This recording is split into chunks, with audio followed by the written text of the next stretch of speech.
Cinesmack contains spoilers of the spoiling type. If you don't want your spoilers spoiled, please turn back now. Otherwise, enjoy the show! Gentlemen, let's broaden our minds. Lawrence?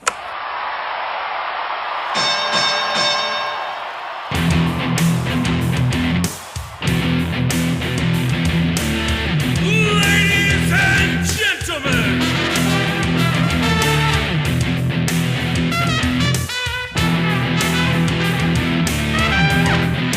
Welcome to the main event! This is Cinesmack! And the winner is...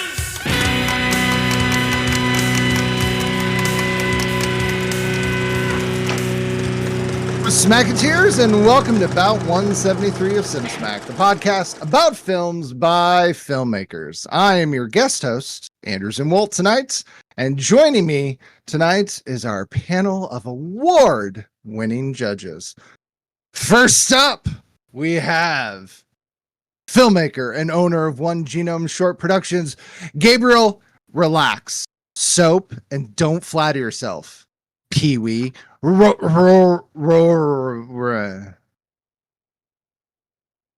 FUBAR? Well, we may just find out, won't we? Next up, second writer, actor, and director, Kyle. Well, your sister is very, very fine. Hello, everyone. You know what Mike and Jack Palance have in common, other than their teeth and gum lines? They both have an affinity for ugly, hairy creatures. Just ask my mom's beaver. Wow. Wow, that was Yikes. Coming in really- hot tonight. There's a lot of history to that. I like the Now you're going to have to explain it at some point. No, Did I don't. There's a holy different. shit. What? Mike's my Wow. stepdad. This is my headcanon. Different. Just went there Well, so ladies and soon. gentlemen, this podcast just changed. Wow. Okay. Next up, third filmmaker and owner of Cheshire Moon Films, Tom. My shit always works. Sometimes. Haggis. Hey everyone, welcome to our contribution to birth control. Fourth filmmaker and owner of Southsider Studios, Mike. We were wondering if we could borrow some brown sugar. Keeler. Tango and Cash. Rats in a maze. Men in a cage. All right, let's go ahead and we'll poke that monkey and we're going to find out what we're talking about tonight. Ladies and gentlemen, models of machismo and ruinous rapscallions, welcome to the main event.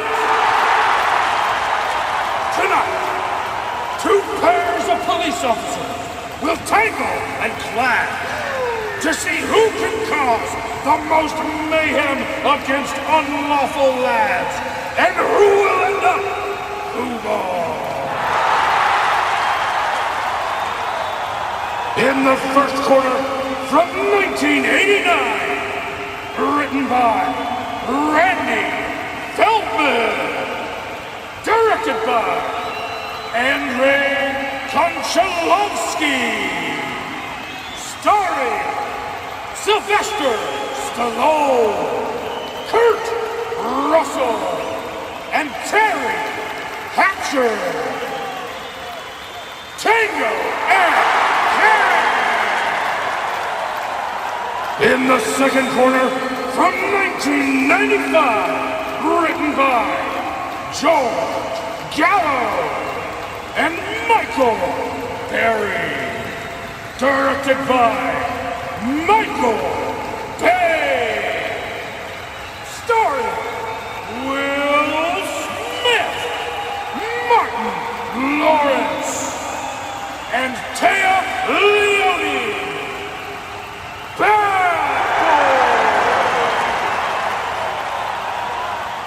Boy! What you gonna do?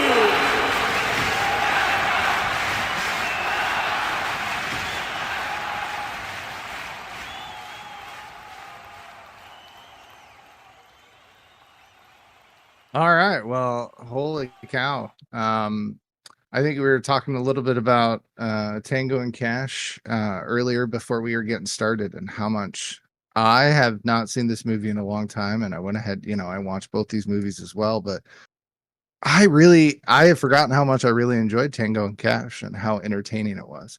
And then Bad Boys is just purely a classic with, our explosion director. If I may answer Gabe's question real quick, Gabe, FUBAR is actually a product made by Stanley Tools that I have out in my tool chest. They actually made a demolition hammer, and they called it the FUBAR. Really? Wow. Yes. That's kind of fun. Isn't Stanley Tools a subsidiary of Johnson Augers? I think believe they it is. are. Speaking of which, Right. Johnson Augers, if you need a hole, we can dig it. Johnson Augers. Yep. Johnson Augers, we can dig it. Sucker. The bit Never is that going never to go away. dies. All right, let's see what you guys thought of these wonderful movies. We're gonna start our first round. Whoa. Don't get ahead of yourself. What? Why? Don't get ahead of yourself. No, don't get ahead of yourself. These movies I made wanna- FUBAR. They made FUBAR? They may be FUBAR. They may be FUBAR. Well, we'll find out. That's the whole point. All right. Round one is writing. Tom. All right, so let's talk about the magnificent deep stories that these two movies are able to encapsulate inside these cinematic masterpieces. So before we start, we could kind of throw out the rounds, and I chose writing because I knew I had about 30 seconds to talk about it, and then I'm running out of stuff. Look, they're both serviceable stories for being 80s and 90s buddy cop action comedies. Are they action comedies? I think they're action comedies. That is correct. Action comedies. Okay. Buddy cop action All right. comedy. Not comedic actions. Anyway, so I think the stories are there are a lot of action comedies out there that are, the scripts are much worse than this. But we're gonna kind of get into this discussion, and we've been doing the show for 14 years, and I feel like we have this discussion more and more. But these movies are pretty old. But how much of what we see in the final movie was on the scripted page, and how much of it was improvised. And I think it's safe to say that Bad Boys may have had some improvisation in it, especially with Will Smith and Martin Lawrence's background. But that being said, I think we'll kind of just judge the dialogue. Bad Boys dialogue is sharper and funnier and fresher. But I think we have the Bad Boys movie because there were movies like Tango and Cash. We're looking at the evolution of action comedies at 2 points in its evolution to, what we have now with Fall Guy and Free Guy and movies like that we have in the last couple of years. This is kind of where these movies are kind of heading to. I think, like I said, Bad Boys, I think, is a little bit more fresher. Tango and Cash was funnier than I thought it would be, and I think it was a pretty sharp script. I think the where it lacks is in a couple of the later categories that we need to talk about, and I don't feel like the actors delivered on the quality of script that they were given. In terms of the plot, I still don't quite understand the fascination with his fascination with the rat mazes. So he's designing this room, and he's like, yeah, I want a bar and a TV, and hopefully I can bring women up here and get laid, and that's what the purpose of this room is for. And the guy's like, yeah, but I want to talk to you about this countertop you have built over here. What did you want in it? And he's like, I want a rat maze. Okay. Tom, And- I had yeah. written down in my notes, what is with all the mazes? And I've never really noticed it until I sat down to like put a critical eye to it. But yeah, he's like, got a thing for it. There's no explanation for it at all. And then the whole movie, you're just kind of in the back of your head, just like, what's with the mazes? And then he digs up acres and acres and acres of shit and makes a maze and sticks Tango and Cash in it. Yeah. And then he's surprised that they performed better than the mice. Like, has he not been Tango and Cash has had your number at every turn, and then you're like, maybe I'll stick them in a maze. Well, the table is probably too small. I have to think bigger. And I know what I'll do. I'll use that giant ass construction site where I'm putting in a shopping mall. So I don't know. I did not understand the maze stuff. It didn't really make any sense. As far as this was the late 80s, there was a lot of cocaine going around. There's probably a draft of this script where Jack Palance shrinks them down and puts them in that table. At least one late night script where they're like, "Why? We already got the table." Yeah, that's a great idea. Hey boss. Yeah. Hey, boss, God, hear me out. Hear me out. I don't think shrinking them is the easiest way to go. You always say work smarter, not harder. Anyway, shut up. In 2 years, I'm going to win an Oscar for Curly's Gold. I think put him in the table. Look, they're not heist movies. You know, they're not supposed to have very complicated plots. And Bad Boys is really like it's a really simple plot. Like the bad guys kill a girl, and then they're just like want to get revenge and find the missing drugs. Like there's no double cross. There's no like, is he on our side? Is he not? There's just like, just go get him and say funny shit when you're chasing him. So anyway, I think I've talked long enough, but I think I feel like Tango and Cash is a much stronger script than what we were delivered by the people with the talking heads. As thin heads. as one ply toilet paper, these plots here. Okay, here's what I thought of when you were talking about it. It's something I kind of been wrestling with how to describe. You ever been in, say you work like an office job, or maybe you're just at home and either the white noise shuts out or your power goes off, and all of a sudden there's that complete absence of noise. So it's weird to think about noticing an absence, right? Because you usually think about noticing when something is there, and you don't notice when something isn't there. But sometimes, and I think this just comes from watching so many movies, you notice the absence of a plot or a story, and it's a plot element that there is no plot. And you're like, wait, this is a bunch of tropes and scenes hung basically on nothing, like on a weird skeleton. They just assembled all this together. And that's what these movies kind of are. There's like really no reason for these movies to exist. They don't tell a greater story. They don't shed light on any humanity. They don't tell the truth of what life is about. They're pure entertainment, but they're so weirdly heaped on these skeletons, like you're talking about, the mazes.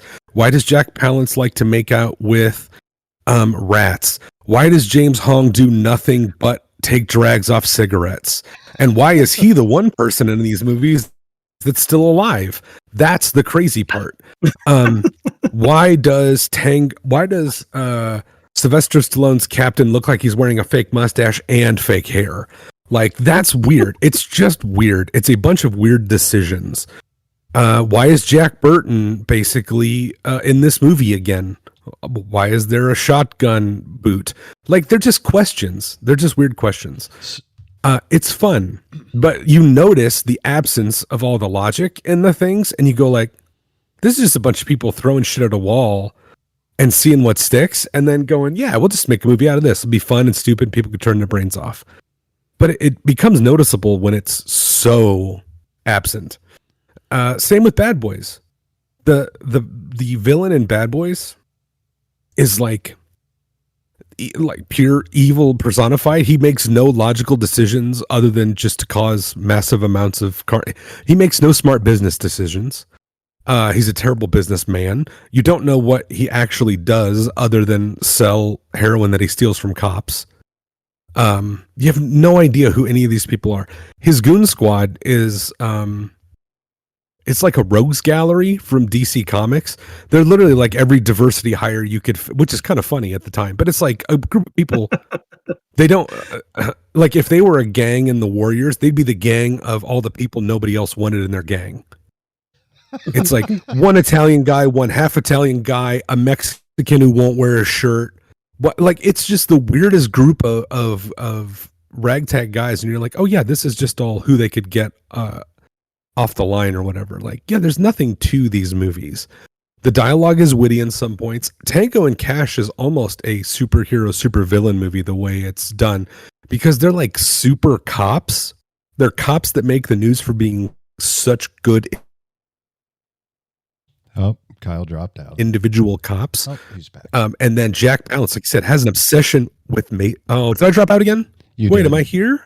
Yep. Oh, You're can you alive hear still. me? Yep. How much did I It was like miss? a second. It was like a second. Just a little. Okay. Yeah. All I was You were saying, talking I'll about be very super quick. cops. Tango and Cash is like a superhero movie.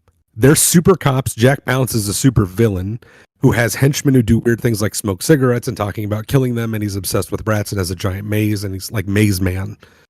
It's fucking weird. These are weird movies. The scripts, I don't know. the scripts and it's stories not basically have like nothing to do with what happens in most of these movies. Go ahead, I'm done. I I was just actually gonna say some of the dialogue in Bad Boy, it doesn't hold up, 25 years later. Like that's all I'm saying. boy, And Tango and Cash is even older. So that's like sorry, go ahead. No, keep going. So Did I drop out again? Nope, you're fine. Andrew, Can you guys hear me? yes, we can hear you. Mike, can you hear me? Okay. Oh my god. Andrew, I don't want to take anything from your trivia, so I'll try it. So apparently there was a lot of turmoil on the Tango and Cash set, especially with the writing of the script and other people writing lines. I will say this. Tango and Cash was essentially a fever dream of John Peters. And any of you that are Kevin Smith fans and know about the Return of Superman God. script and John Peters, Mm-hmm. that should be enough to tell you what happened. But I had down what's with all the fucking mazes in my notes. And I won't get into one other thing. I'll save that for directing. But for Bad Boys, though, I love the back and forth, like the writing. And once again, Michael Bay is known for letting a lot of his actors go off script and ad lib. And I believe both of these films had a lot of ad libbing or like things thought up on set while they're standing there like, hey, can I just deliver this line? Like, so I don't know who to give the writing credit for, especially for Tango and Cash, because there's a lot behind the scenes there. And with Bad Boys, I mean, that was originally going to be something else. I'm not going to get into the trivia, but I think neither one of these, the characters do not grow. The characters do not change. They don't have an epiphany halfway through the film. These are stories about two cops that are just trying to get a job done, right? Bad Boys, they have to get the drugs. Then one of their friends gets killed, so they're going to get whoever killed him and stole the drugs. I mean, you've already said that. Simple, easy, and then hijinks ensues. Tango and Cash, I believe the original idea that John Peters said with his wonderful coiffed hair and his girlfriend Barbara Streisand next to him was, what if two hero cops get framed? That was his idea and had someone write it. So that's all I'm going to say. I don't want to take anything else because I think it belongs in directing and acting. But yeah, the scripts are very thin. But when you go see an action movie like this, you're not going to change the world. You're just going in there to eat your popcorn and watch explosions and watch witty one-liners. But I think I'll if you try to have go to quick. stop and ask why all the time, that hurts. I'm just going to interject that a little bit. Sorry, go ahead. I think I've been interrupting everybody. I think so too, and I've been interrupting everybody else, Gabe. So I think, yeah, go ahead. Get in there, Mike. Get in there. And I think that new action movies are trying to do that more, right? Like stay away from the why, give a little bit of depth, right? But this is the 80s, and we're going into the 90s. This is I know, the time of it's pure action. Yeah. Yeah. Yeah, well, I'll try to go really quick. I don't have a heck of a lot of time left. But I don't know. Yeah. I felt like Bad Boys spent a little bit too much time on Marcus's relationship with his wife. I felt like that was the story, that was the movie, and then there were like action scenes in between. It was all about him having trouble in his relationship with his wife, and that I mean that's what a lot of the gags were about. I just thought they spent way too much time on that. I mean, that should have been a subplot, but it felt like the main plot to me. And then the rest of the movie, in between that stuff, was just like witty banter between these guys, and some of it was pretty funny, and they obviously were comfortable with each other, and that went well, and it was probably highly ad-libbed. But I also felt like it was kind of a repetition of the same kind of sequence over and over, where he's not getting any at home, and then they have some witty banter about it, and then they get yelled at by the boss, and then there's some gunplay, and then there's like a kind of a short music video transition, and they just repeat that. And I just felt like the story was like the same sequence kind of stacked over and over until you had 2 hours of movie.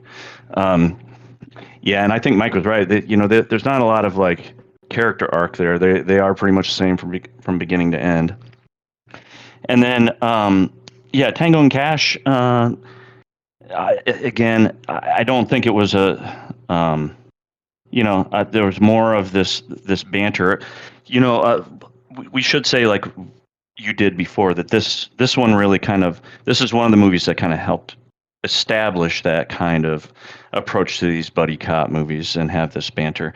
But I watched them in the opposite. I should have watched them in order of when they were made, but I didn't. I watched Bad Boys first, and then Tango and Cash, and I was like, more of this like kind of cocky, banter between these guys. And some of it's kind of fun, but it's kind of like, okay, I get it. Where's the story here? Please help me out with some sort of plot. I just didn't feel like either of these was really strong from the writing category. Enjoyable, but not really all that, stellar from writing.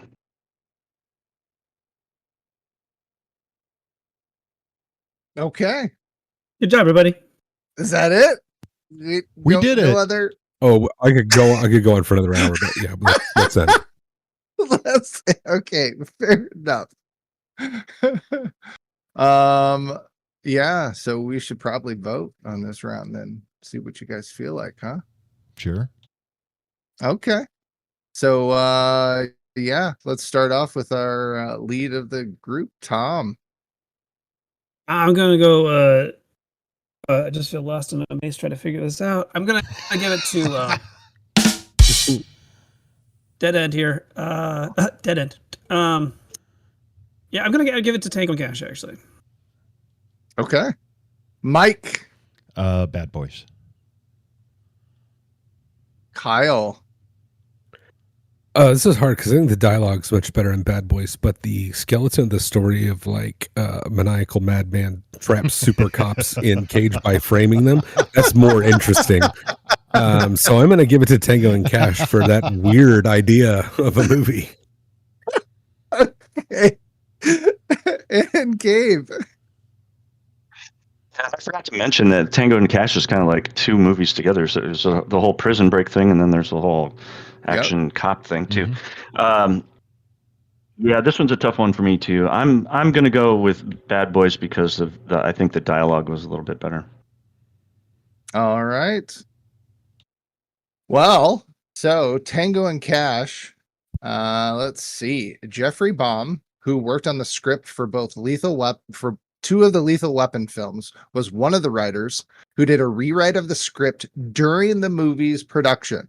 But he either didn't like the draft he wrote or he didn't like the actual film, so he refused to be credited in the film. For Bad Boys, the big problem with the film is that they had little money to pay someone to come in and rewrite it. Michael Bay mentioned in the industry today, someone could make up to $100,000 doing a rewrite on a film. The film only had $10,000 for Bay to rewrite the script with the help of Will Smith and Martin Lawrence each day before filming, and then added improvisation on top of it. Yeah, there you go. That's just crazy to me that you send a multi-million-dollar you start a multi-million-dollar film and you don't have a script. It's just absolutely insane to me. Yeah. It's like laying railroad track in front of you while the locomotive's going. Right. Yeah. It's 100%. So crazy. Yep.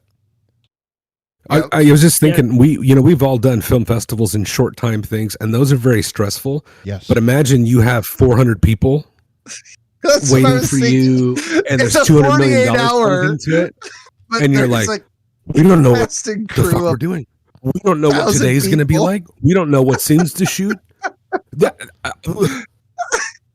Yep. That's all I can think of. That's all I can think of too. Spawned how many sequels? Yeah. 4? Yeah. 4 Turns out if you juggle well enough, you juggle well enough and make a bunch of money, you get to keep doing it. It's you know what? It's you blame it on Casablanca. It worked that one time, and so there's like, maybe we'll look. All right, round 2, acting. All right. Well, let's start off with Tango and Cash. As a kid, I always wanted to see Schwarzenegger in Kurt Russell's part. But after watching it again and watching it now that I'm older, this is Kurt Russell's movie. Like, he sells the movie for me. Stallone plays the straight man, and Kurt Russell is the Riggs, the Martin Riggs of the group, right? If you want to go with Lethal Weapon standards. And I love him in this film. And someone said, why is Jack Burton doing something? It's like, he's just great. I think he has a lot of charisma. And Stallone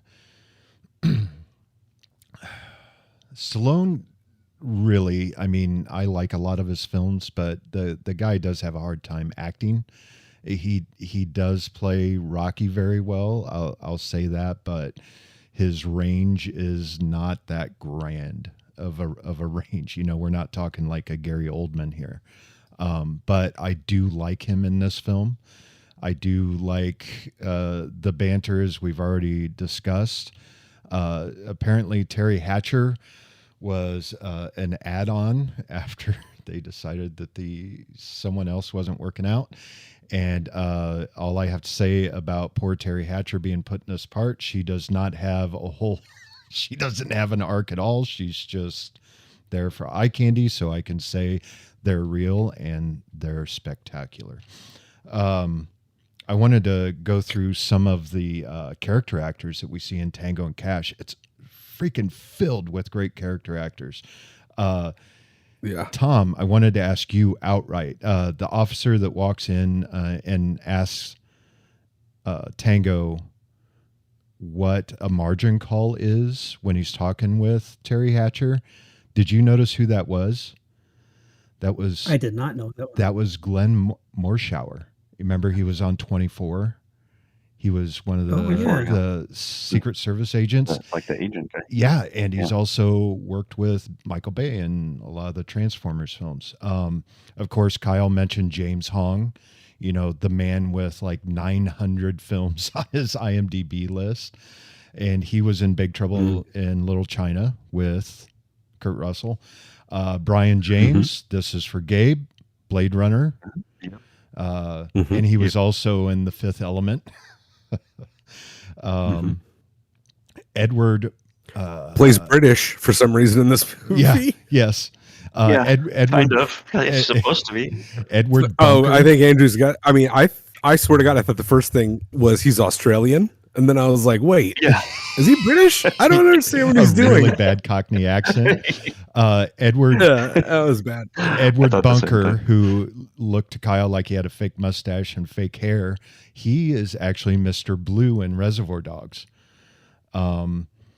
Michael Jeter, of course, Open Range, Green Mile. Clint Howard. I have giant letters here. Clint Howard. And they called him Slinky, which I'm going to start calling people Slinky. Billy Blanks was actually in an uncredited Yes! role. Was. I saw that too. I spotted him. That's crazy. And let's see. Jeffrey Lewis worked a lot with Eastwood. He is Tango's chief. Mm-hmm. He was in Every Which Way But Loose and all that. Films that I grew up watching. And Tango's lawyer is Elaine's boss from Seinfeld. That's Mr. Lipman. So let's see. Louis Arquette. You didn't mention Louis Arquette, yes, the I'm father sorry. of David Arquette, Yep. Rosanna Arquette, Patricia Arquette. Yep. It's a who of character actors in the And- 80s. and it's I wrote- ridiculous. I wrote down that Jeffrey Lewis, I loved his acting after he got tackled when he was outside the screen. Like when he sat down and he's trying to light a cigarette. Like I loved that little cutaway. All right, Bad Boys. Sorry for the paper rustling. Bad Boys, Will Smith, Martin Lawrence. You know, they have hit TV shows. I loved watching Martin. Like I watched Martin religiously when it was on Fox. And this kind of made Will Smith who he is today. Like I know he had a huge TV show, and saying that you have a huge TV show nowadays doesn't really match what it was back in the 80s and the 90s. But this was his move into film, into movies. And, you know, without Bad Boys, we don't see him saying welcome to Earth in Independence Day. And we also don't get him slapping Chris Rock on the Oscar stage. Anyway, Joe Pants, I love Joe Pantaleone, and he is one of my favorite character actors, and I love him as the chief. He is just great. Tia Leone, ever since I saw the movie, I had a crush on her.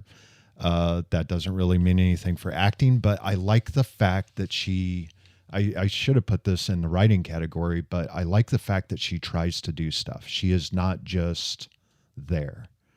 She actually goes somewhere and tries to take out the bad guy that apparently hangs out in bars and really weird dance club. Club clubs. Hell. Yep, Club Hell. Club Hell. Club Hell. I love the fact that when they walk into the apartment, Marcus comments about the smoke, about the haze that's in the room. And I'm guessing that was an ad lib, but I just love the fact that he's like, oh, I must have left some incense burning, which was just great because I like the look of that film when they do that. Let's see.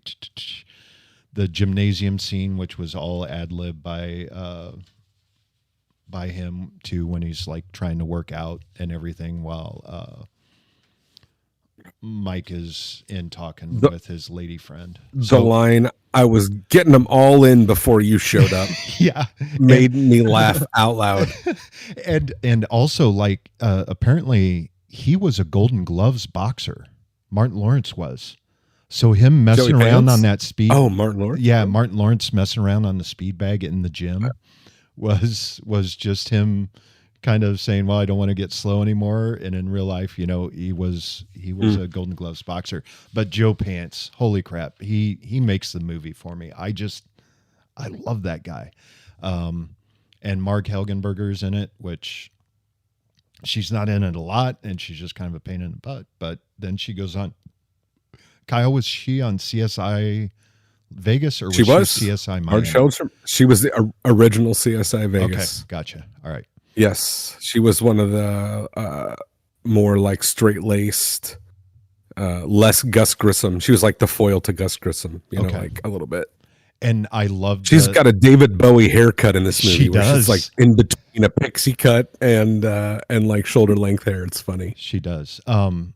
And I like the two carjackers in the beginning of the film. Like, oh Jesus, I just love the one guy. Kim He's Coates. like, and I'm a stand-up comedian, and I suck. And I suck. I just love how he delivers That's Kim that line. Coates from Sons of Anarchy. He's awesome. Yeah, he's great. So Yeah, anyway, it's I'm sorry. so I great. took up 10 minutes. You guys go ahead. Oh, it's so Jesus funny. Hey, Christ. dude. That, by the way, that gym scene that you love so much, Mike, Yes. that was completely improvised. Yes. Because Will That's so Smith was funny. supposed to be just doing a bar and just lifting for that entire scene, but Michael Bay and got into the scene and he started playing on the speed bag and it just turned into something completely different And that's what I like about on it. the day. Yeah. All right, I will try to go fast this time so people get more choices. I don't understand Jack Palance's acting style. I don't think I ever will. Oh my God, I forgot William to talk Hung, about him, but please talk about Jack Palance. That's okay. He's just bizarre. Like, I read his IMDb says Jack Palance often portrays absolute evil in movies. I was like, really? He's like a mean senior citizen to me. It's like absolute evil. He wants to put two super cops in a cage, and he's willing to spend $1 billion to do it, and he fails. That's not an absolute evil. But I don't know. It's kind of funny because if you look at these Tango and Cash in particular, there are a lot of like kind of sickly, old-looking character actors. Jack Palance looks like he has a cold sweat, clammy skin. He lived like another 26 years. Like, what the fuck? How? And then like the guy, the limey with red hair, he died way before like Jack Palance did. Like, that's crazy. It's like roulette in the 80s. You had no idea who was going to live. James Hong's still alive. He's 96. And his only character trait in that movie was taking a drag of a cigarette. That he did it. He must have done it 20 times. And it's like the only business they gave him to do. They're like, hey, when you're talking or listening, take a drag of a cigarette. That's all he does. It's hilarious. But yeah, Tango and Cash is a who's that of 80s character actors. It's ridiculous. So many people got their SAG insurance paid off that movie. Sylvester Stallone, I think, is the B-side of Nick Cage, where I think he has the capacity to be a really good actor, but when he's bad, it's not over the top crazy. It's just flat and weird and bad. He doesn't have that other side that Nick Cage has, where he's like, I'm gonna turn it up to 13.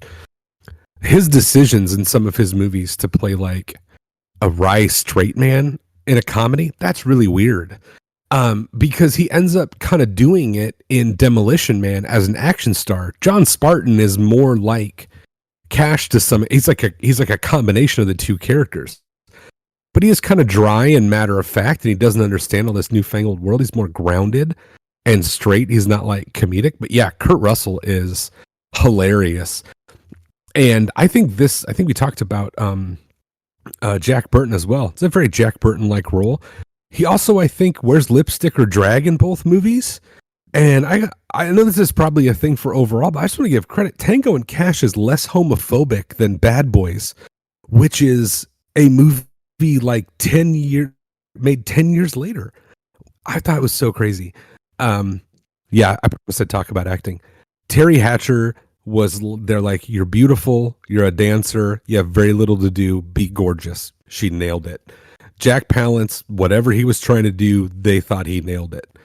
And then in Bad Boys, I think you see Martin Lawrence and Will Smith, well-respected comedic actors at their time. Martin Lawrence had a huge stand-up career. They must have thought, we're just going to let these guys play. Joe Pantaleone may be one of the best angry improvisers. I don't know if he does cameo, but I would book him to yell at my funeral. Like, if he could dress me down for all my mistakes in my life at my funeral, that would be amazing to me.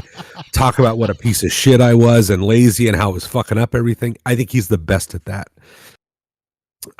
He's really good at masking things, which is police tropes.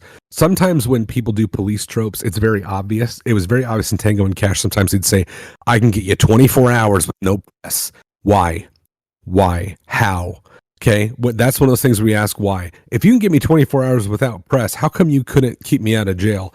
Where do your powers start and stop?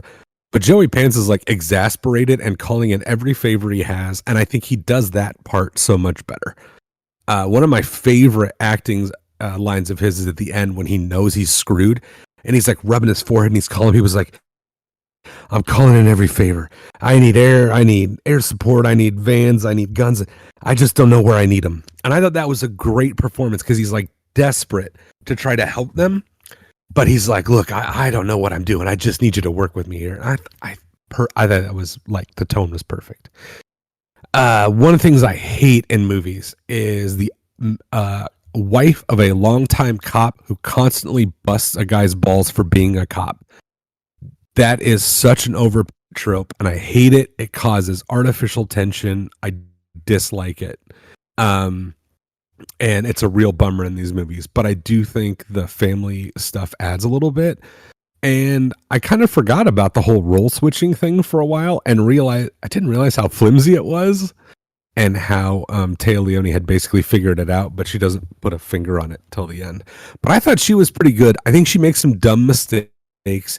She makes mistakes almost like someone does in a horror movie where they're like, I'm so scared. I'm going to get a gun and end this. Like, that's a weird flex to make there. But yeah, I thought all the acting in Bad Boys was okay. The villain was probably the worst part. He was terrible. John Spider Sally, shout out to that guy for getting up in Martin Lawrence's face. Martin Lawrence probably 5'7", John Sally 6'11", 4-time NBA champion, wearing those big ass goggles, and Martin Lawrence like, I'm gonna knock you the fuck out. That was great. Funny. Bad Boys is pretty funny. Also kind of problematic and homophobic. I love Chet the doorman. Probably my favorite character in the movie. Oh my god, I forgot about Chet. He's great. He's great. What's he say? Mr. Lowry. Yeah, it's the Lowry twins. Like, just little shit like that. It's so funny. I just love so it much when Marcus so walks in funny. like, how's your wife? How's your wife? It's not like that. That's so funny. Yeah, I'm gonna stop. That's good because the Okay. round Do ended. you want to go, Tom, or you want me to go? Go ahead. Oh, go ahead, shit. Gabe. Go ahead, Gabe. Oh, we Go fucked over- up everything. I'm sorry. Well, I'll Neither just throw a couple of us things have in said there. anything. Just go ahead. I Yeah. forgot. I'm Yeah. so sorry. I think Martin Lawrence and Will Smith have good chemistry, and that works. It makes it entertaining to watch. However, I have a hard time watching Will Smith in anything. It's weird. We talk about like how time changes your opinions of certain people, and his was greatly changed. For me, I don't really enjoy seeing him on screen anymore. And personally, I don't personally find Martin Lawrence very funny. I feel like he just kind of has one kind of trick. He just kind of acts kind of bumbling, and I personally just don't find him all that funny. But I thought they had good chemistry in the movie, and they are probably what made it work. And I could talk about all those extra characters. Joe Pantaleone, Joe Pants, as Mike calls him. I love him. I thought his character was a little cliche in this. The angry yelling police chief, that kind of thing. And I think he's got a lot more range. I really like him a lot. Kurt Russell, we talked about.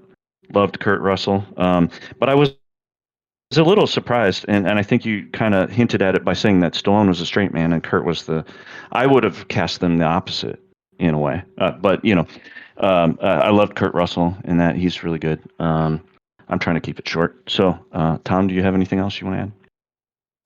No, you guys kind of mentioned all that. Oh, Michael Imperioli, who plays Jojo the mechanic, he went on to be in Sopranos, which makes me realize how old, how long ago Bad Boys was.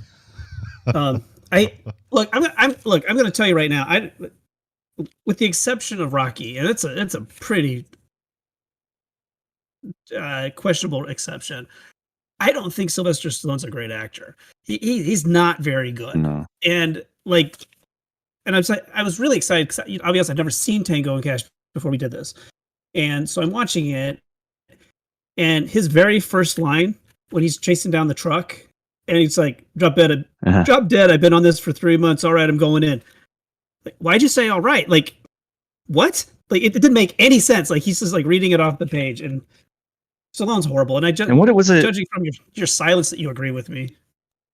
What was and it that he it's said just before he? That felt like the first day of shooting. That scene felt like the actual first day of shooting. It was really bad. I agree with you 100%. And I've never sat down to watch a movie, and the first line someone utters, I go, "Oh, fuck! I got to do this for 2 hours."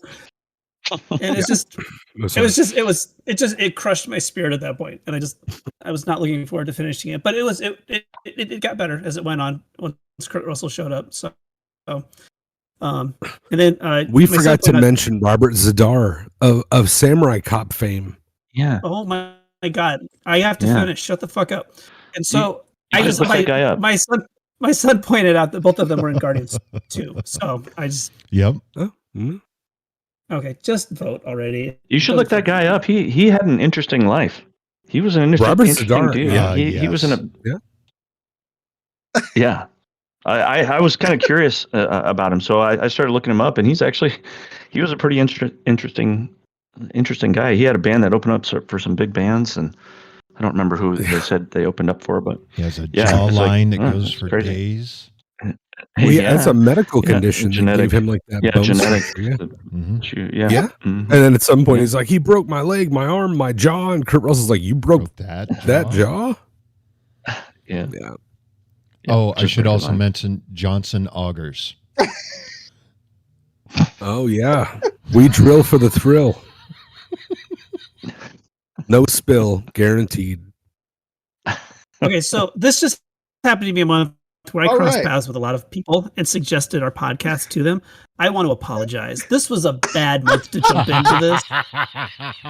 You don't know what the hell we're talking about. Augers thing is like a 4-month-old joke that they bring up. You have to go watch the Twister episode.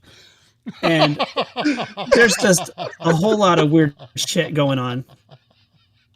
All right. My mic was not out for the second round. I just couldn't get a word in. So come back next month when we do a couple of nice little documentaries. I'm sorry. I'm just excited to be here today. Yeah.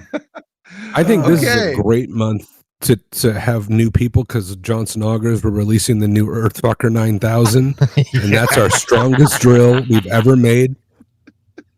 It says we'll make the core armor. They're all leaving. Right on the side. So. All right, Mike, vote. Just vote. Just end it. I'm voting for Tango and Cash just because of all the character actors in the film. All right, Kyle. On the strength of Brian James's Cockney accent, Tango and Cash takes it for me.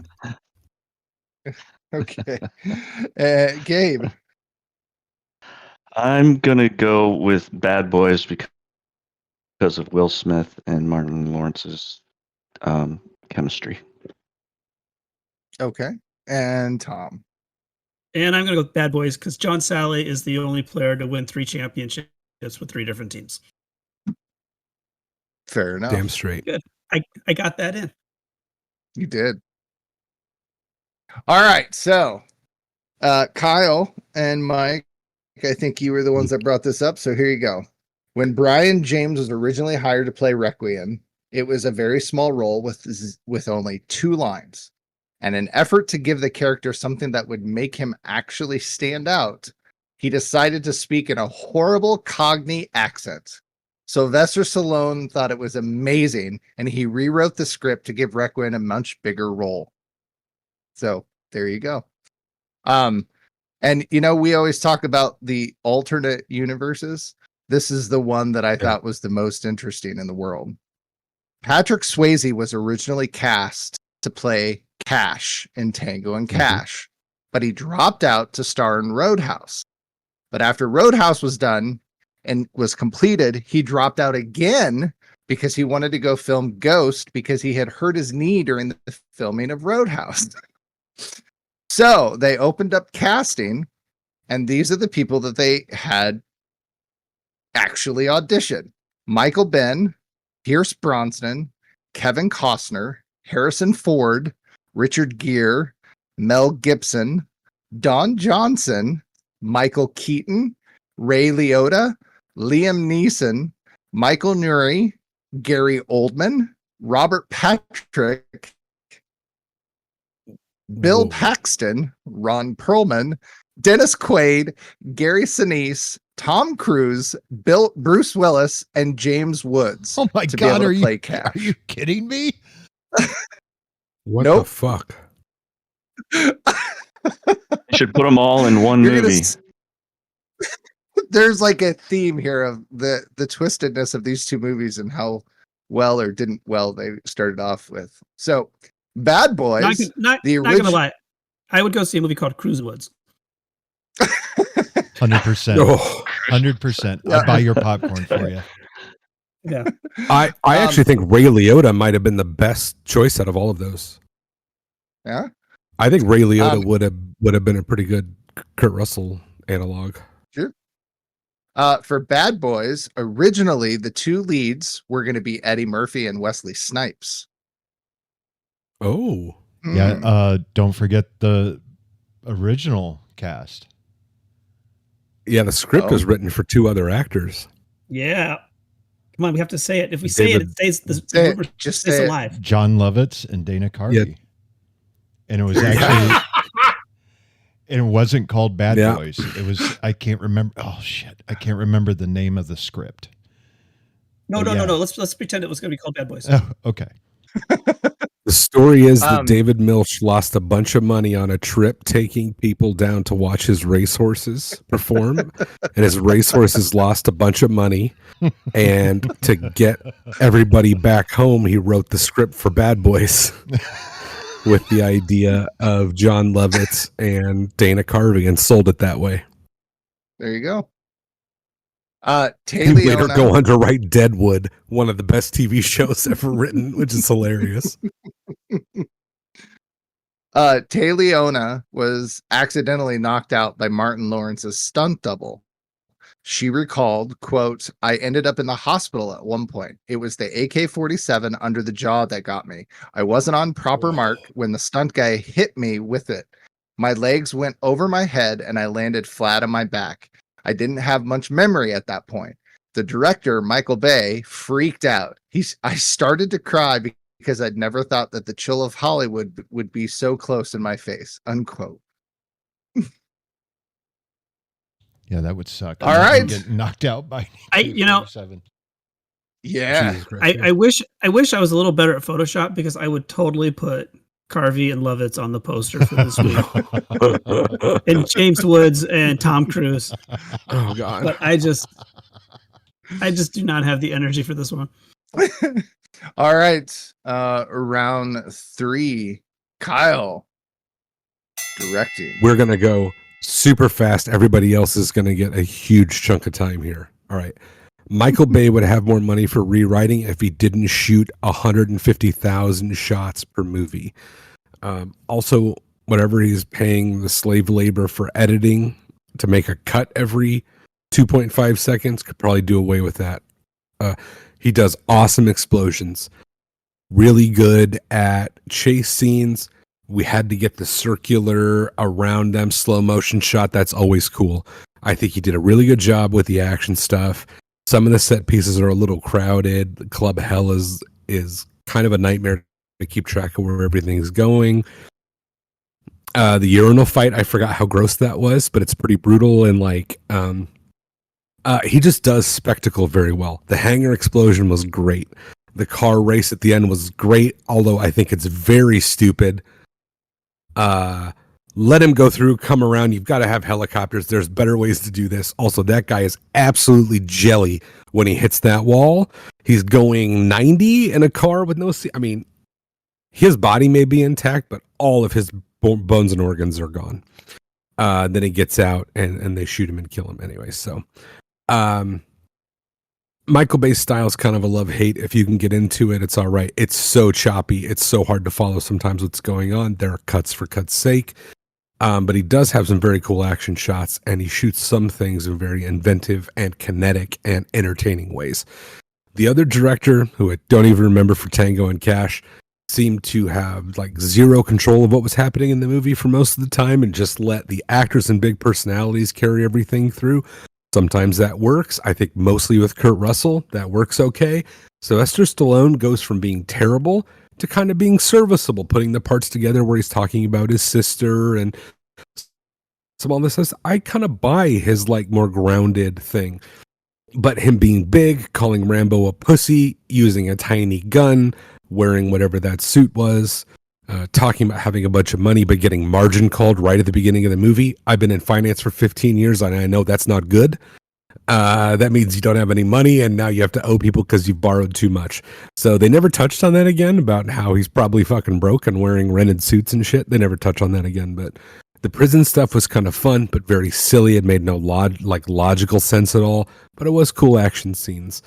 The ending was a fiasco. It's like a James Bond ending, like on steroids, where it's like Maze Man puts heroes in maze, they defeat maze, guy dies, and basically Enter the Dragon style in a giant mirrored room. So huge swings in quality here for me on both of these films, and I'm going to stop talking now. Yeah, I'll back you up. I think, God bless Michael Bay's editor. I don't know if he burns through them or if he keeps using the same guy, but it's impressive with what he's able to do. And I guess, oh God, sorry, I just threw up my mouth a little. It's a credit to Michael Bay. I can get through this. It's a credit to Michael Bay that he is providing the footage to put together scenes that make sense. So there, I did it. There you go.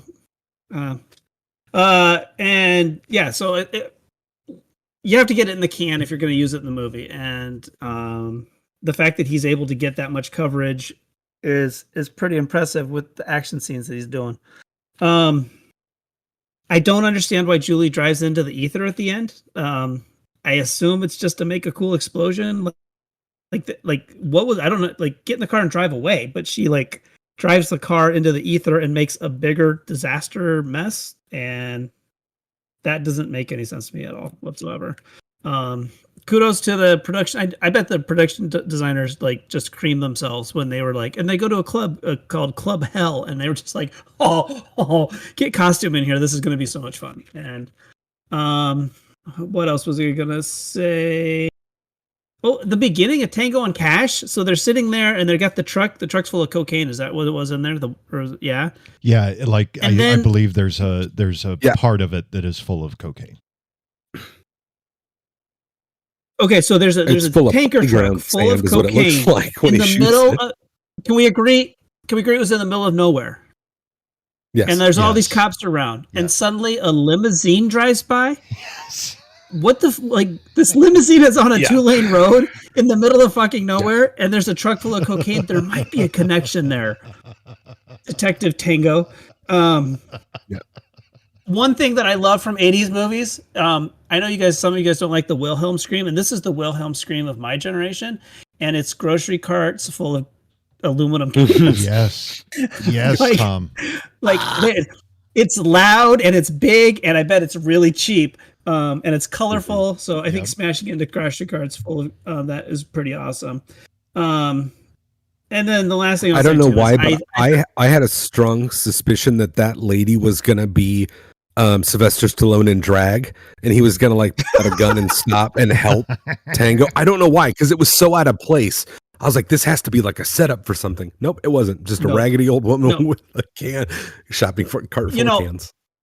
I grew up in the 80s, and old ladies with shopping carts full of aluminum cans were everywhere. Yeah. I mean, it's just something that happened. We still have a lot of that in Iowa because we still get 5 cents a can. And the last thing I'll say, the high five at the end of Tango Cash was fucking shit. Like it looked like two people who had never high fived before. Yes. Like I have no idea. Like, okay, guys, this is the exclamation point on the entire movie. High five. That sucked. That's a wrap. On a spectrum, and why did they hold hands? Sorry, I was just going to say on a spectrum, that high five is on one end, and then the Carl Weathers Arnold Schwarzenegger Yes, handshake is you on the son other of a end. bitch. That's the spectrum of hand-to-hand contact in movies.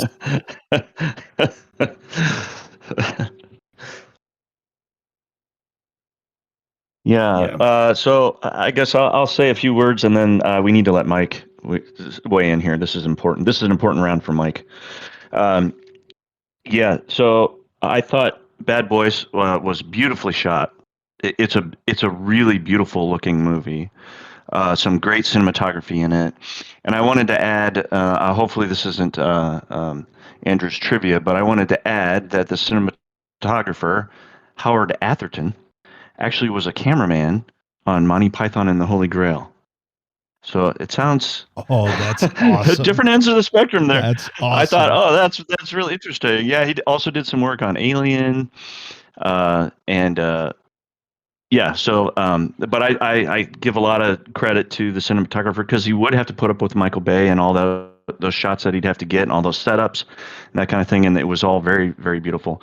I agree with the whole editing thing. I feel like it's so the camera movement and the editing is so fast. It's kind of dizzying. It's like, whoa, okay, whoa, slow down for a minute, please. And it's all part of Michael Bay's style, but it's a little too much for me sometimes. Yeah, I can't say that there was a lot of positive things in my mind to say about the directing of Tango and Cash. I just had a lot of questions about some of the choices. At times the cinematography was okay. Other times it was just terrible. They had it looked like grainy film and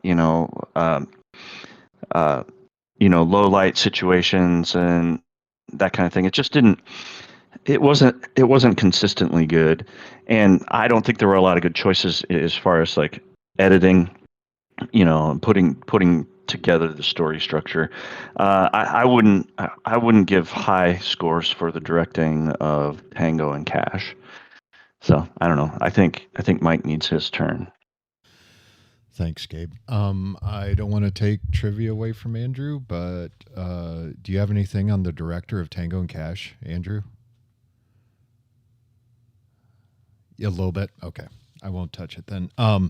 Yeah. So this is Michael Bay's first feature film from after directing music videos, and you talk about his kinetic feel and his quick cuts. I mean, that's just coming from all the music videos. I'm glad someone, I think it was Kyle, brought up the hero shot. That's the Michael Bay shot where the camera's low, you have your heroes in the foreground, the camera's moving around them, and you have something tall behind them just to show the movement. And it's fantastic. Well, it does stand out because it is the longest shot in the movie by 3 seconds. It is.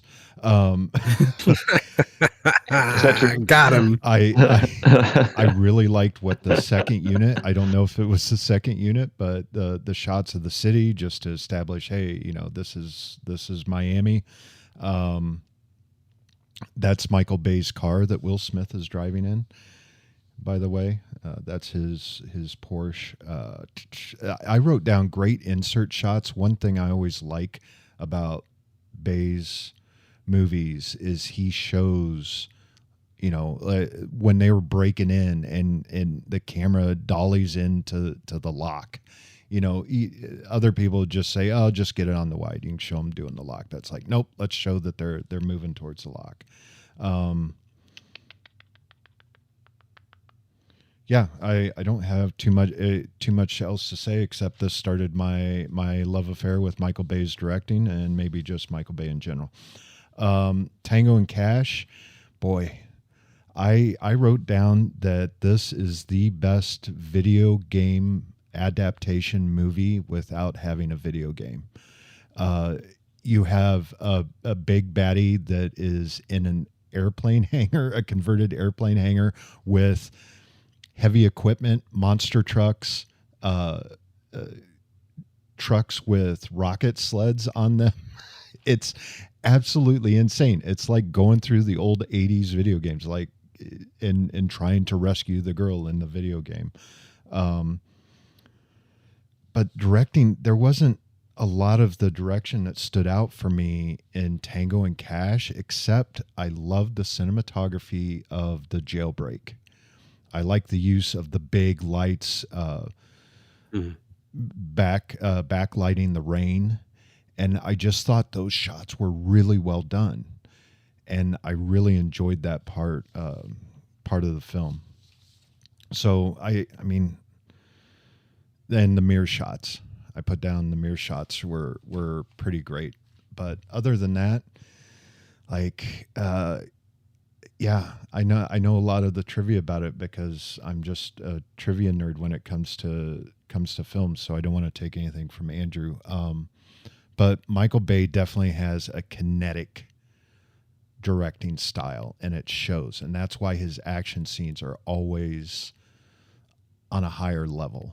You know, the camera is always moving no matter what. And you throw in some slow motion, and you throw in, cameras possibly getting smashed by vehicles because they're too close. And it's fantastic. Yeah, I just wish Tango and Cash would have had someone actually steering the ship for and could control the egos, because I think the film, I love the movie, but I think the film probably could have been helped more by the director, if there was someone that was actually in charge. Oh, and you guys brought up. You said that about you brought up dance clubs. Video game. Sorry, you guys brought up dance clubs, and these are two like bars, dance clubs, whatever, that I would love to go to. Both of these, you have a woman dancing on stage with a giant fan, and for some reason she goes over to electric drums and starts beating on them. Like, what is that? Mm-hmm. And like Club Hell just looked awesome. Like, I think it was Tom said, someone just, or I can't remember who it was, just said they just creamed in their pants when they said it's called Club Hell. It was well done. I loved the look of Club Hell. It definitely fit the name. Club Hell is the place that would end up in the newspapers. Like, a rash of date rape has happened at this downtown Miami club. Like, it's so sleazy. But when you said video games, what it made me think of was Jack Palance is kind of a video game villain. Like, I don't know if you ever played Streets of Rage. There's a shadowy character named Mr. X, and he has like weird gang members who go out to harass your heroes, and they all dress differently, and they're from different countries and all that stuff. It's kind of a Streets of Rage movie. Yeah, they have to like fight their way through the goons to get to the bad guy. Yep. It's interesting you say that. That's clever. I never thought of it that way. I think it's an unreleased. Was there a Tango and Cash game? Unreleased Double Dragon. An unreleased Double Dragon. Yep. Yeah, that makes sense. Well, it's definitely better than the released Double Dragon movie that they made. Oh yeah. Well, see, they didn't make a video game. That guy from Party of Five. Anytime you bring up is there a Tango and Cash video game? And I asked that because in the late 80s, Nintendo made video games of almost everything you could license. It's crazy, some of the properties that actually have video games on Nintendo. So I'd be surprised if there's like a Tango and Cash video game somewhere. Right, I'll look I wouldn't be either. All right. I feel certain there was a Bad Boys on PlayStation. Wasn't there something like that? They're PlayStation 2. I have it. Yeah. All right. Let's put her to the votes, kids. Kyle. I never thought I'd say this in my life, but I'm gonna give this one to Michael Bay. Wow. Are you sure? You made it sound like you weren't dirty. Sure. It feels dirty to say that. Okay. All right. Gabe. Yeah, I'm in the same boat as Kyle, but I have to say this was more competently directed. Bad Boys was more competently directed than Tango and Cash, so I'm gonna have to go with Bad Boys. All right. Tom. Let's see, for directing, I think I'm gonna give it to Michael. Oh God, there it is again. Just a second. You're looking a little green, Tommy. Okay. Yeah, Michael Bay. Oh God, I'll be right back. Oh, Tom in the wastebasket, right by the camera. Oh God. Oh, Jesus. I'm did fine. you eat deviled eggs tonight? You didn't puke on Danny Boyle's Guys, shoes, keep did going. I'm pretty sure. Just keep going. No, I'm all right, Governor. Mike. My crocodile shoes are fine. you? Michael Bay. Oh God. Okay. I'm pretty sure. Yeah. How do you okay. do that? How do you do that without? Kyle, to answer your question, there's not a dedicated Tango and Cash video game, but the arcade game Lucky and Wild is heavily inspired by the movie and could be considered a spiritual successor. I love me some Lucky and Wild, man. That's a fun game. All right. For Tango and Cash, and I'm probably going to butcher this name, so I do apologize, but director Andrea Konchalovsky was replaced towards the end of principal photography by Albert Magnolia. In his book of memoirs, Andrea says that the reason he was fired was because he wanted to give the film a more serious tone than the producers actually wanted. And as such, his relationship with producer John Peters became very unstable. So Konchalovsky, however, has nothing but praise for Sylvester Stallone, who he states was a constant voice of reason on the set and held the production together. So there we go. Bad Boys. Come over here. Bad Boys, as we mentioned, directorial debut of Michael Bay, but he hated the script. In fact, called it a piece of shit. And that is a quote. He would often engage Will Smith and Martin Lawrence in discussions about how the dialogue and the scenes could be improved. He often allowed them to improvise while the cameras were rolling. He secretly told Will to call Lawrence a bitch before the car scene. The whole two bitches in the sea was also improvised, as was Martin's comment when Tay Leona called him gay. Budget limits often meant Bay would only get a single day to shoot action sequences that would normally have taken 4 days of work on a more lavishly funded project. So Michael Bay sacrificed $25,000 of his own salary so a key sequence during the film's climax wasn't eliminated. There you go. Yeah. It paid dividends in the end. Yeah. Sure did. That is 100% true. All right. Yeah. Let's hit this out. Overall is where we go. Gabe, take us in. Well, I'm not sure there's much else that can be said about these movies. We've had a lot to say about them, but I do have a few questions. Well, okay, this is when I do overall. This is commonly what I talk about. I talk about music. So let's start there with the music. Yes. The Harold Faltermeyer soundtrack for Tango and Cash. Yes. Really stood out to me. I knew immediately when I first heard it. I knew immediately who it was. Mm-hmm. Yeah. But I didn't know if I liked it in that context. I liked it in, Fletch and in 48 Hours and that kind of thing. Did you guys think it worked for Tango and Cash? It was really, really similar to some Fletch stuff. Oh, and Beverly Hills Cop. Beverly Hills Cop. Yes, I instantly thought Yeah. Beverly Hills Cop. and I hated the music they used. Yeah, for, it was like, was it 48? No, I said 48 hours. It was Beverly Hills Cop. Cop. You're I right. hated the music that they used for when Kurt Russell shows I think up. when you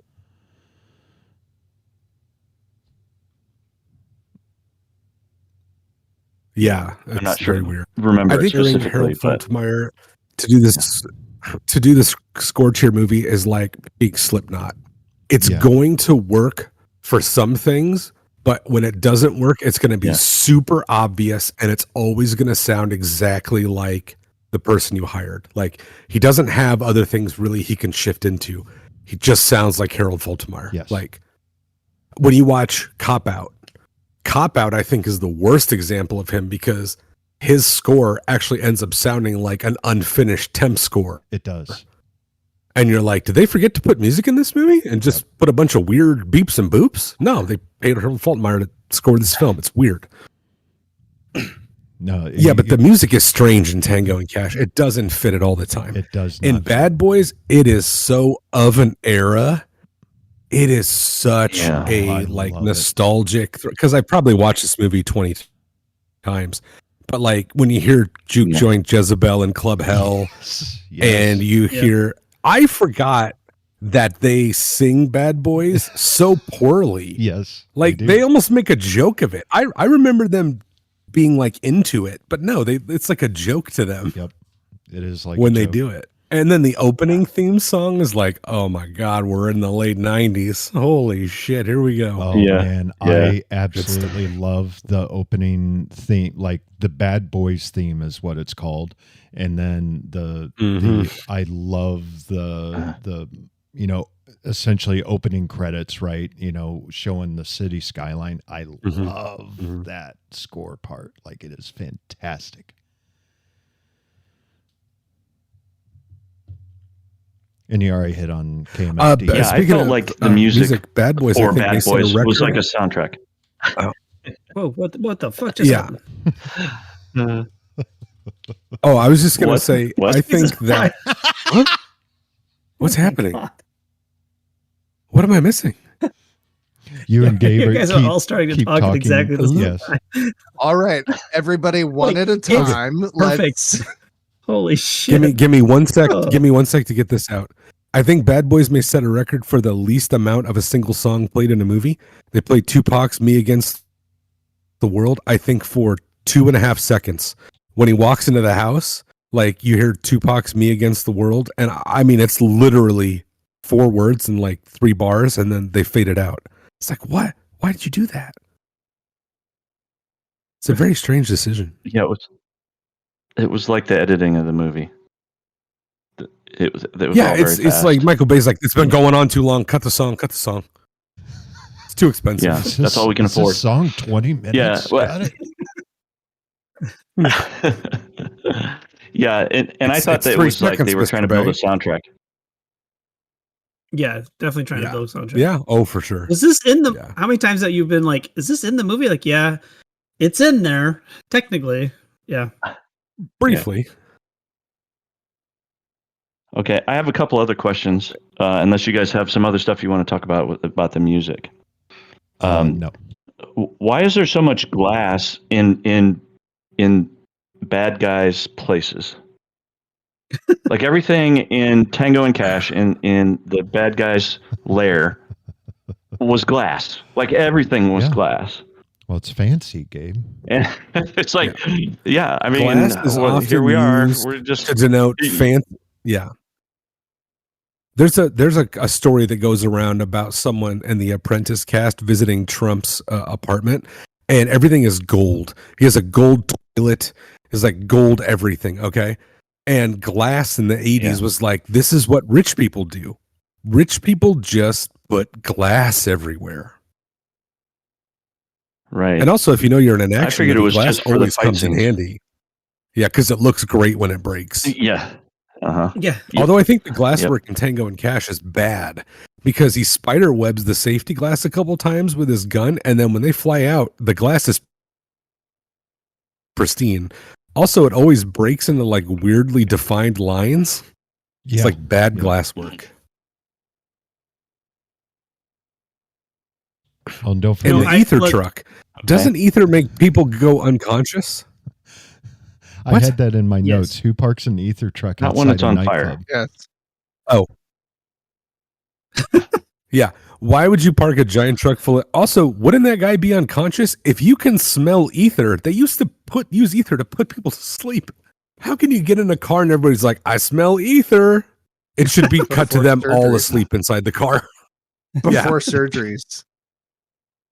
Yeah, And then the whole probably rest of wouldn't the make thing a is very a good car Jacob's chase. Ladder situation. Well, they're all asleep and they run off the bridge and it's just their dying thoughts. It's like Jacob's Ladder. yeah. Always got to get my Jacob's Ladder reference. Okay. ahead. One other question. What's with all the trucks in Tango and Cash? They have like this, Tango and Cash get this crazy SUV thing with it. Do you really want to know? But then you It's think an that's RV crazy from enough. hell. Do you really want to know? You think that's Dave? crazy enough? Because I know the answer. But then they go into the bad guy's lair.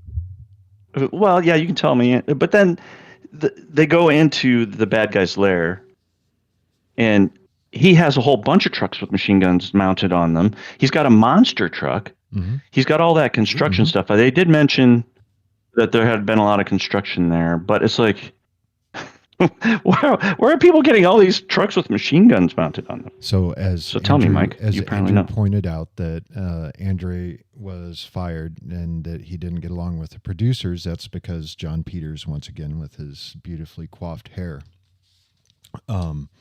decided one day while he was driving down the road and saw heavy equipment working alongside the road that he wanted that in the movie. So they did not know how the movie was going to end leading up to all that the rally of death. They had no idea what they were going to do. They just knew they had to have like heavy equipment in there, and they brought in monster trucks, and they brought in trucks with that have rocket sleds on them. It is an absolute fever dream. That's why I'm saying it's a great video game movie. Yeah. I just thought that was nuts. That you think that Tango and Cash are going to have the best vehicle, and then all of a sudden they go in there and everybody's got one. Right. It's nothing special. Oh my God, Yeah, I want I thought that was kind truck. of crazy. I want their truck so bad, but they never really fire that gun. They It don't looks use ridiculous. they It don't looks use ridiculous. that. It's like a Dodge Carnival. I know when I saw it, I was like, "What?" Oh, it's fantastic. Yeah, but inside You get a also truck. there's like dope guns You for get them a to truck. use. It's weird. Okay, You I get got a a question for you. There's a scene in the movie where Tango? No. Who's Tango? Who's Cash? Tango Cash is Stallone. is Cash is Tango is still in, that's right. Yep. Yeah. Cash is Russell. Russell. Yep. Where Cash produces a bullet that he then twists to reveal it is a Yeah. key or a lock pick. Yeah. Yeah. And it got me wondering, Lockpick, That's so he yeah. why would you carry around what looks like a dangerous and illegal item to conceal a less dangerous and illegal item? And that's what I thought. I was like, what would that be like if you had a bag of cocaine and inside was a single Tylenol, right? You'd be like, wow, that's weird. You kept something very mundane inside something very dangerous. And it got me thinking. The only thing I could think of was, remember when I was a kid, had switchblade combs. They look like knives, but you flip them open and they were combs. Yeah, I remember those. That's basically the same thing as you don't remember that? Like a greaser flip knife, right? Yeah. I do. Like you'd flip it and then the blade would flip up like a switchblade, but it'd be a comb, and then kids would have it. He'd be like, "Oh, look, I'm so cool. I got a knife. Ha, no, it's a comb." We thought that was cool, but we were white, so we wouldn't get shot by the cops. So, but that's the only thing I could think of that being like a bullet that turns into a key pick or a lock pick is basically the equivalent of a switchblade comb. It looks dangerous, ends up being mundane. Correct. And if he wasn't a cop, he'd look like a psychopath for carrying around a single bullet. Well, good thing he is. But I did tell Heather that if you had a hammer, I also said if you have a bullet and a gun, you always have a lockpick. Yes. You just need to shoot the lock, but it makes more noise. So I just thought that was weird. True. Well, and what if you accidentally load the lockpick into your gun? Do you you're think in a it has? firefight, things are not gonna happening. fire. Oh, it'd be hilarious if it had Probably gunpowder not. in it, and it just shot a lockpick through a guy, and somehow opened the door. Like that's a total John Peters thing. It goes through the Like he guy shoots into the lock. He shoots the bullet. He shoots it into the lock to open a door. Like, come on. Yep. Someone thought of that. Okay, I want to It's get in, through. it's in the same script with the shrunken guys inside the rat maze. I just want to get through my notes for Tango Cash because I have 2 pages of notes with a lot of questions. Oh my god! Why? So hitting brakes is like hitting a wall apparently because they go flying through the glass.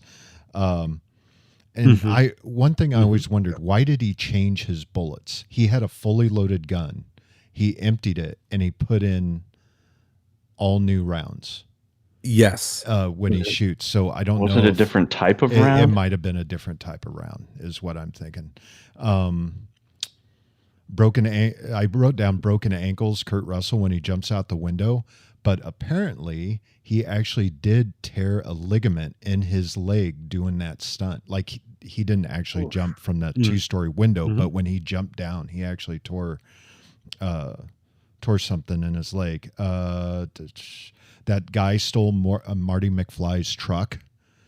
The bad guy running away. I'm like, that's Marty McFly's truck.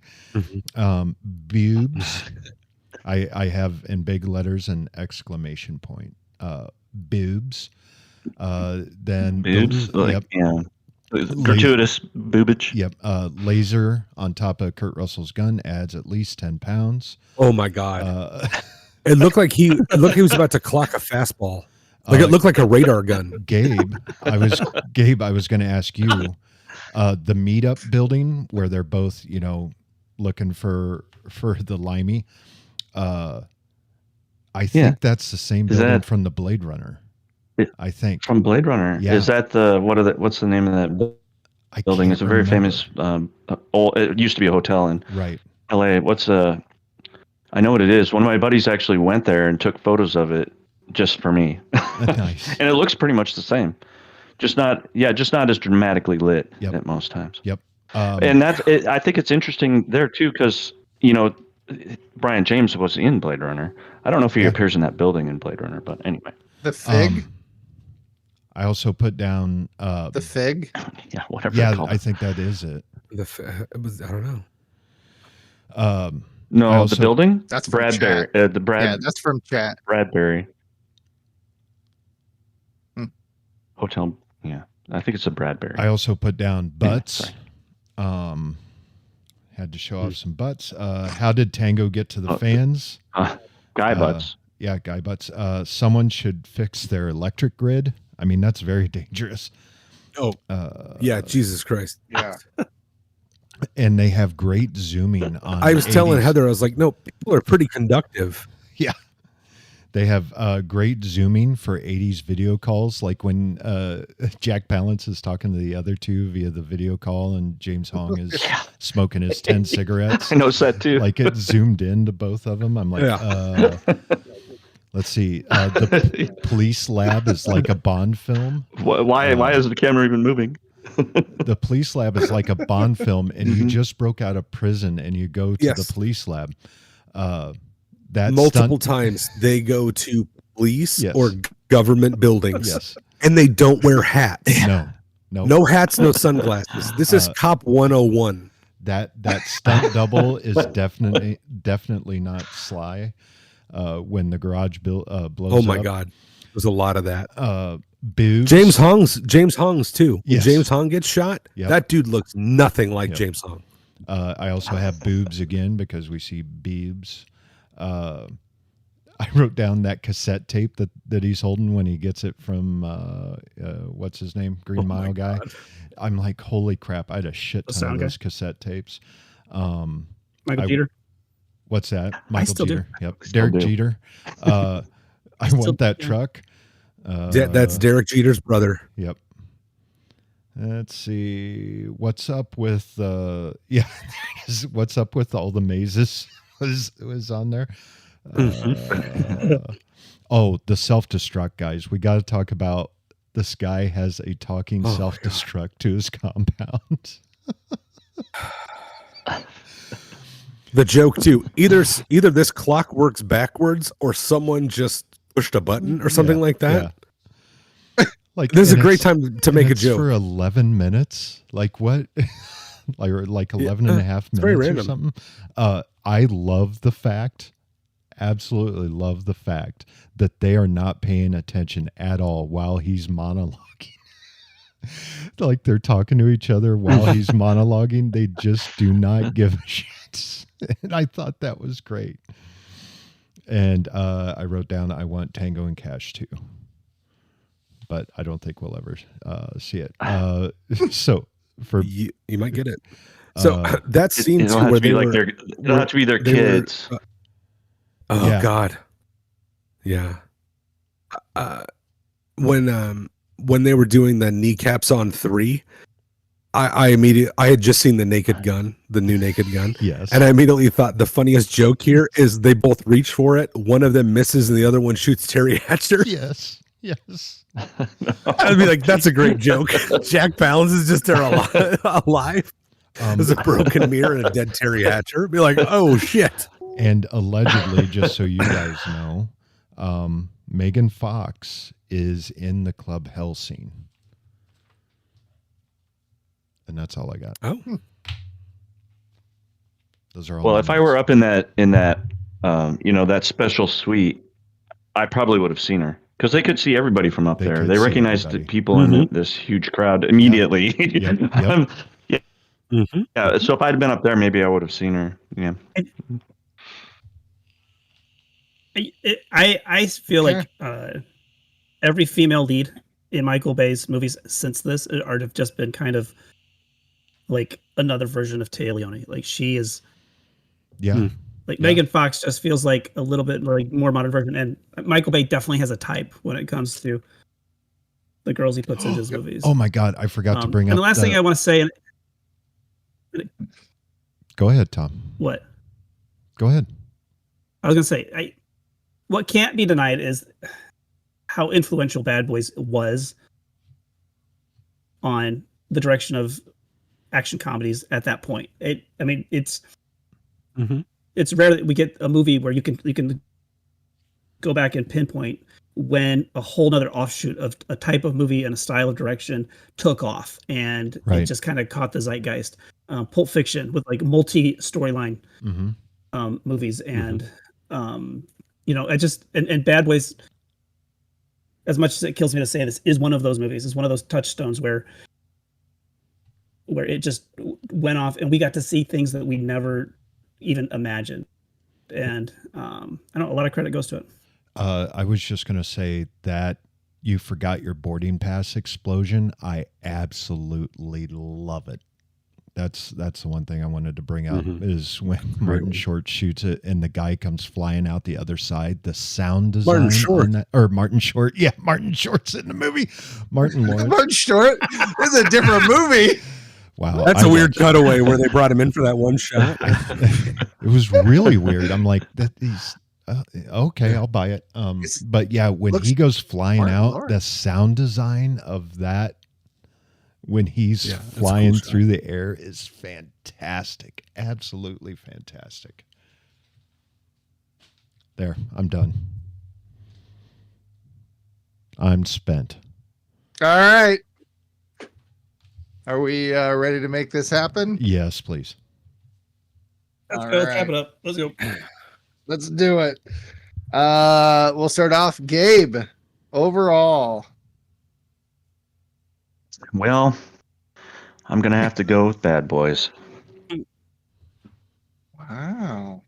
Okay. Is that your Jack Palance impression? No, it was his Martin Short. Well, no. Oh. Tom.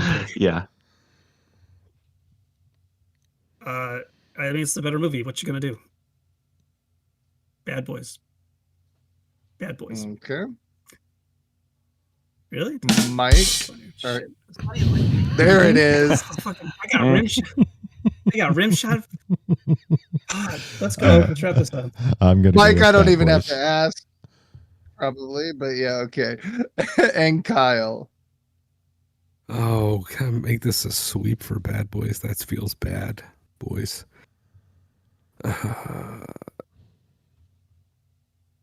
Yeah, Bad Boys is the better movie. Wow. I'm just gonna call it out since we're live. I like how it's like, yeah. We're recording this, and we're also recording live on Twitch. But Lord of Pone said that Martin Short and Martin Lawrence are both 5'7". Hey! So they're really Martin average. Yep. It was perfect then. Yeah, that's really depressing. All right, so Tango and Cash. Let's talk a little bit about why both these productions were kind of in chaos the entire time. So Tango and Cash. The production was beset with problems from the very start. The intended star Patrick Swayze dropped out. Principal photography began without even a completed script. Sylvester Stallone had the original director of photography, Barry Sonnenfeld, fired.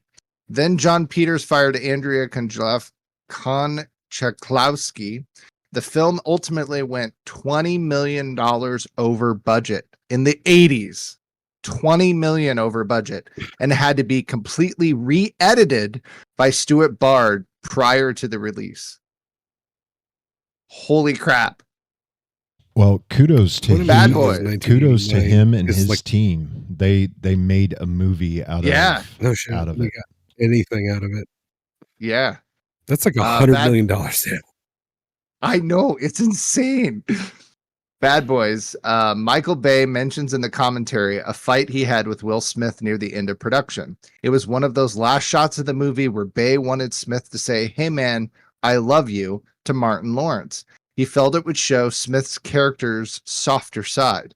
But Smith decided on the day they were to shoot it that he didn't want to say the line.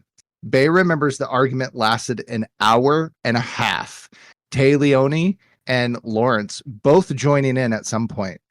Bay finally relented, saying Smith didn't have to say the line. He then pointed to the sun and explained to Smith, and I quote, "That's motherfucking nature, and she's not fucking waiting for us," unquote. I love They that shot line. the scene, and Smith just said the line. So, yeah, sounds like there was trouble in paradise for both of these movies. Will Smith All has right. issues. Mm-hmm. It kind of sounds like it wasn't recent. Okay, No, he's had issues. let's as well. move on to our fabulous Tom. Our fabulous Tom is for recommendations. Mhm. Tom So I is couldn't really come with fabulous, I another. agree. I couldn't really come up with another buddy cop type movie to do, so I'm going to do a recent movie. Look, if you're a fan of Happy Gilmore and you haven't seen the new one yet, I really think you should check it out.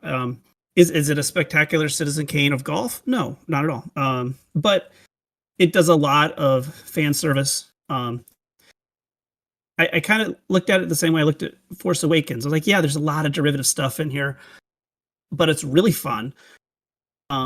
If you know Happy Gilmore inside and out, you're going to love all of the little references and little twists they take on a lot of jokes from the first one. And really a lot of the fun of the movie is the 77 plus cameos that are in it. Yep. It's not that it's, that there's a lot of people in it, but that these people, all these other famous people wanted to be in this and be a part of this, this sequel and this moment in film. Not because they knew it was going to be good, but because they wanted because Happy Gilmore was in some way a part of their life, whether they're golfers or movie stars or whatever. They wanted to be a part of it and be a part of the story. And, we go to movie theaters to be like in this community of film and to like experience a film together. And this is kind of another way to do that, is all of these famous people that if you saw Eminem on the street, you'd be like, you love Happy Gilmore? I love Happy Gilmore too, jackass. So I just think it's definitely worth a watch. If you are not a fan of Adam Sandler and or Happy Gilmore, then I would like to present you with 4 other recommendations from my cohorts. It is a good one. I enjoyed it and laughed many times. So, all right, I laughed way more than I thought I was going Mike. to. All right. Well, I mean, the 80s and 90s I did too. are absolutely full of buddy cop films, and a lot of them are not great. But there are a lot more great buddy cop films than there are bad. I don't know if that even made any sense. Anyway, I'm going to go to one that I actually rewatched recently, and I forgot how much I enjoyed it. And it's Running Scared from 1986, directed by Peter Hyams. It stars Gregory Hines, Billy Crystal, Stephen Bauer, and Joe Pants is in it. So it makes it just that much better. So yeah, check out Running Scared. Yeah. All right, that's a good one. Kyle. Oh no, not me. Boy, I always have to check my list of movies I've seen recently. Running Scared. I've never seen it. I remember that cover of the VHS. It's like the two of them, like a city in the background. Yep. Like all buddy cop movies from the 80s. Through my list, I saw it's a crime movie. It's the opposite of a Michael Bay movie in that it doesn't have a million locations. It literally has, I think, one in the whole movie. And it's very understated and kind of quiet. But I watched it and was enthralled by it and really liked the way it was done. It's a British film starring Mark Rylance and like nobody else that I know. It's called The Outfit. It's a gangster movie, basically, that takes place all inside of a tailor shop one night, where a tailor does some work on the side for a local crime family, and he gets kind of caught up in some of the things going on around the city. But it's almost like a stage play where everything takes place inside the shop. People enter and leave, things enter and leave, things are revealed throughout everything, and I really enjoyed it. So if you get a chance, check it out. It's called The Outfit. Huh. I have not heard of that one. All right, Yeah, Gabe. sounds interesting. Yeah. Well, yeah. So I felt like Stallone was basically Rambo in a suit. You're in wrong. Tango and Rambo Cash. is a pussy. And when I was watching it, I thought, why not? Right, yeah. But if you want to see Stallone acting like Rambo, just go watch Rambo. I recommend you just go back and watch Rambo: First Blood Part 2. If you're into big explosions and machine guns and Stallone, killing people, that kind of thing, just go back and watch Rambo. I loved it when I was a kid. I don't even know why my parents let me watch it, because I would have been about 15. I think it came out in 85. Yeah, I would have been about 15. I just gave away my age, but that's okay. I would have been 15. I don't know why my parents let me watch it. But I love it, and even was at a survey. And it had all of it. It had the compass in the handle. It had the, you could screw off the end, and it had fireproof matches. Waterproof matches, and it was a good, I didn't get the real Rambo one because it was very expensive. I got some cheap knockoff, but it was, it was probably pretty dangerous. But I didn't kill any of my siblings or anything with it. So, yeah, if you want to see, a Stallone action movie, just go watch Rambo. Very true. All right. I'm gonna actually do a buddy cop film. I was shocked that we haven't actually. No one has recommended this, which I was kind of surprised with. It is probably one of my favorite quirky buddy cop films, and that's Hot Fuzz, and it's part of the Three Flavors Cornetto trilogy. And Oh my God, if we you haven't haven't recommended seen it? the three of them. No, I had to look, and sure enough, we've never recommended Hot Fuzz. So I highly recommend watching Hot Fuzz. It is a fantastic, Simon Pegg, Nick Frost. How can you go wrong? And if you want to watch the whole thing, Shaun of the Dead, Hot Fuzz, and The World's End in that order, get you that trilogy. But Hot Fuzz is it's really fantastic. It's super fun.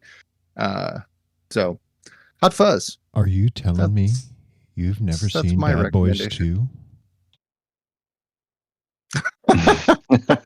I've Have seen you all ever four, fired Mike. your gun up in the air while it's going off? While going, ah! So, yeah. I was just in Ireland and I told everybody I'm eating a cornetto before I leave. So I did eat the blue cornetto for Hot Fuzz. And it was Nice. delicious. It is. Jealous. All right. Well, It was good. I'm pretty sure that if you've been following along, you can figure this out. But the monkey has come back. I think the monkey found a friend. They may have calculated it twice, but we'll see. Let's hit up the winner's circle and see who won tonight. Ladies and gentlemen, may I have your attention, please? Your winner by decision is